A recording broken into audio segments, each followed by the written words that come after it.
কালবৈশাখী ঝড়, হঠাৎ ঢল বা টানা বৃষ্টির পূর্বাভাস থাকলে কখনো কখনো আগাম ধান কেটেও ঘরে তোলেন চাষিরা। ধান চাষে খরচের অন্যতম খাত পরিবহন।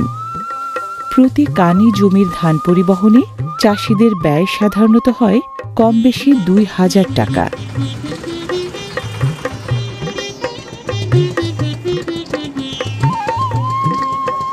ক্ষেত থেকে কাটা ধান গাছ কেউ প্রক্রিয়াজাত করেন দূরের গন্তব্যে নিয়ে, কেউ বা ধারে কাছের খলায়।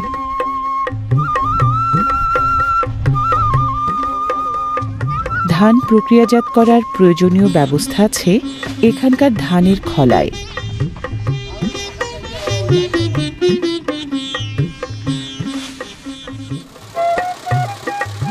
ধানের খলায় প্রথম কাজ ধানের মলন বা মাড়াই।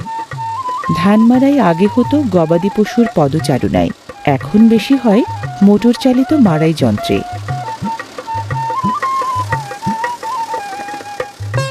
ধানের আঁটি জায়গা মতো রাখলেই হলো। গাছ থেকে আলাদা হয়ে নিচে জমে কাঙ্ক্ষিত ধান, আর ধান থেকে আলাদা হওয়া গাছের বাকি সব উড়াল দেয় শূন্যে। জমে জমে তৈরি হয় খড়ের গাদা।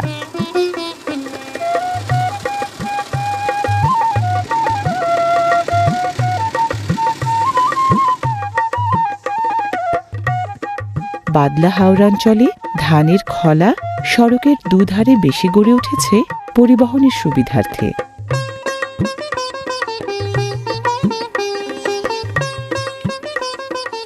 এখানকার ধান প্রক্রিয়াজাত করার আয়োজন অনেকটা ধানের চাতালের মতো। ধান থেকে চাল বানানো ছাড়া বাকি প্রায় সব কাজ হয় এখানে।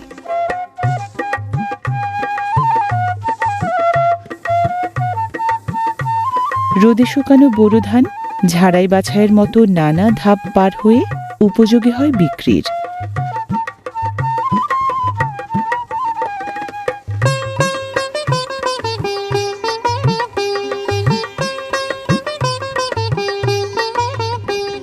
আবহাওয়া রোদেলা ও শুষ্ক থাকলে দ্রুত বিক্রয়যোগ্য হয় ধান।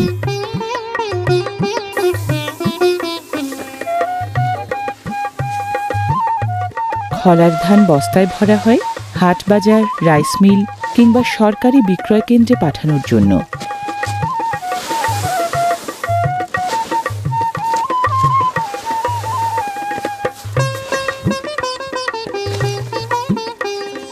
মে থেকে আগস্ট পর্যন্ত সরকারি বিক্রয় কেন্দ্রে প্রতি কেজি ধান বিক্রি করা যায় কম বেশি ৩০ টাকা দরে।